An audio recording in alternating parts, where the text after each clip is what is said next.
Next,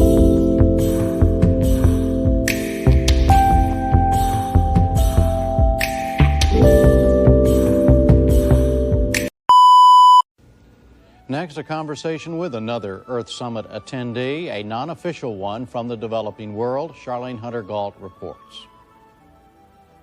And now it is my great pleasure to introduce Dr. Wangarĩ Maathai. 52-year-old Wangarĩ Maathai is one of Africa's most unusual and outspoken women.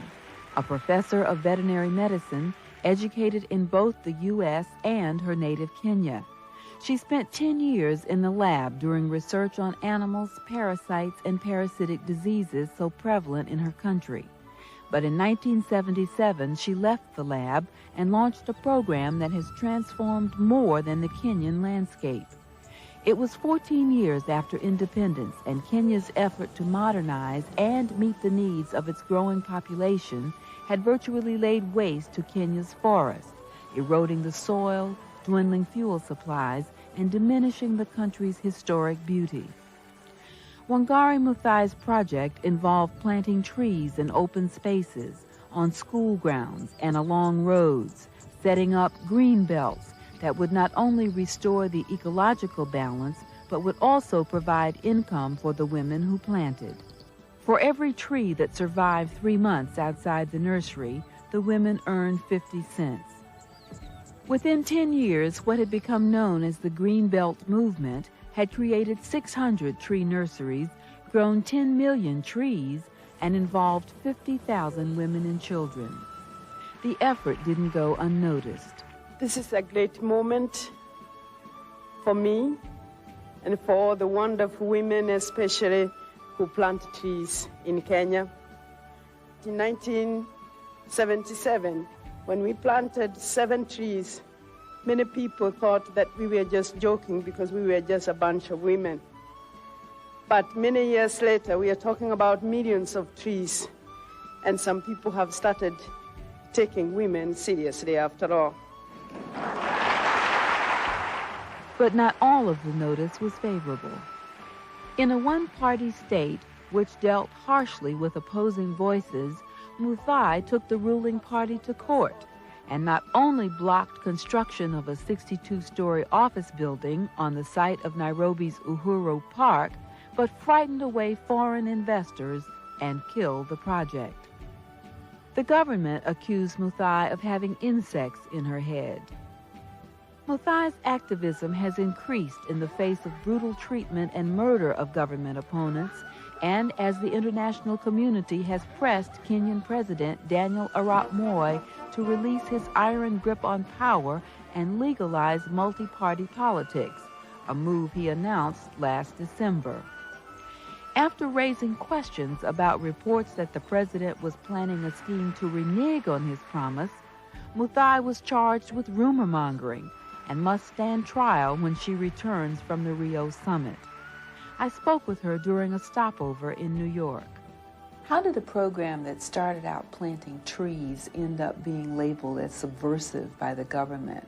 Well, I think that in the light of what is happening in Africa today, it is possible to see why an environmental movement that was trying to raise awareness of the people on how the environment is destroyed by even governments which are non-accountable. In the light of what is happening, we can say it's because we were dealing with a dictatorial government, a government that did not want to be responsible to its people. That's the kind of development that we do not want.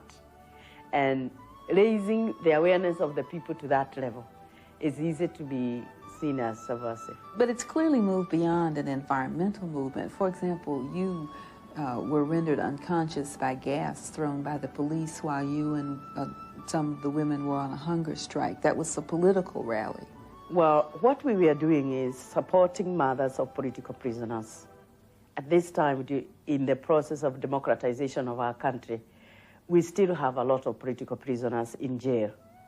And we feel that these prisoners are prisoners of conscience, men who spoke against the dictatorial regime that we have had in Kenya at a time when it was very dangerous to do so. It's no different from what we have been campaigning for in South Africa. And so we feel that you really cannot keep those men in jail without being grossly unjust. So we joined the mothers of these men in appealing to the Kenyan government to release them. And instead of listening to the mothers, the government sent us police, armed police, to come and disrupt the meeting and to beat us. I know that those of us who are in the forefront have to pay a price. I don't want to pay a price with my life, but I know that I have to pay a price for speaking for democracy. So the environmental movement has become a political movement.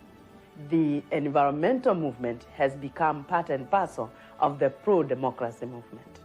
What is the most important thing you see coming out of the Rio summit, and what concerns do you have about the United States' role at the conference? Well, I think especially this time when we only have one superpower, that is the United States of America. Everybody expects the United States to provide the leadership because it's the only power, the only big power left. And if it's going to provide leadership, this is one place, because we are now concerned about the future of the planet. And the United States is the greatest consumer on this planet.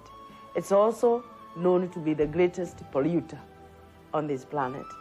What do you want to see the U.S. do that it hasn't done? Well, we want to see the United States committing itself to certain reductions, doing what is necessary to be done so that the global warming is halted and is under control. We want to see a more just and equitable society in this world. But the United States is not committed enough. It is not supporting the reductions that are being proposed. It wants to continue the same business as usual. And this cannot be. And I'm quite sure that if the United States does not make that kind of a commitment, it will be very difficult to have any conventions signed or respected. How will this be viewed in the underdeveloped world? Well, most developing countries will just conclude that America doesn't want to change her lifestyle and that she's not worried. Now, what concerns me to a certain extent is America has all the scientists. It has all the data. Do we want to wait until the irreversible damage is done before we start doing something? Isn't this threat actually worse than the threat of communism? Because it is being projected by forces that we may not always be able to stop. And therefore, won't we be prudent to stop them before it is too late? Give me an example of what you're talking about. Well, let us say the consumption patterns of the North, for example. Especially in this country, people are, although I must give them credit for being very aware now, you see a lot of awareness in America about living health lives and recycling and not dumping and not throwing toxic chemicals anyhow. You see a lot of consciousness as far as America is concerned. I am not sure that they are aware that when the dumping is not done here, it is done elsewhere, and quite often in the other developed countries of the South. What do you say to those who say that now that the Cold War is over, the underdeveloped and developing world is looking for another way to get money and support out of the Western industrialized nations, and that the environment now is a way of putting a guilt trip on those countries?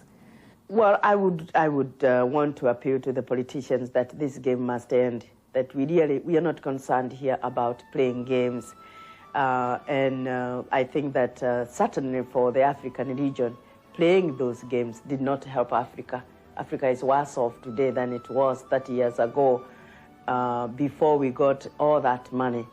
What is important is that there is a genuine partnership to assist regions that are underdeveloped to develop, and genuine partnership to develop the resources that may be in the South for the benefit of both communities, and not to try to exploit, because there is also that fear that forever the South is available for exploitation. But you've been very critical of the way in which some of the underdeveloped and developing nations have used aid from the Western industrialized nations. Let's take our own region, again, Africa. We have seen a lot of aid flowing into Africa, but a lot of that aid was in the form of machinery or arms that was partly used to sustain dictators that we are now desperately trying to get rid of. And as you can see in my own country, it's very difficult. And this was done with the full knowledge and backup support of the superpowers. And yet, and the other thing is, a lot of those leaders, because we didn't have any power over them, because we could not question them, because they were dictators, they stole a lot of that aid and they stuck it away somewhere in the north for a rainy day, which is coming soon for some of them. And it was with the full knowledge again, with those who gave aid.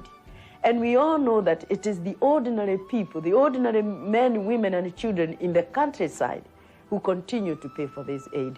And that's why we have been saying the debt burden is actually the burden acquired by the leaders, but passed on to the ordinary people to pay.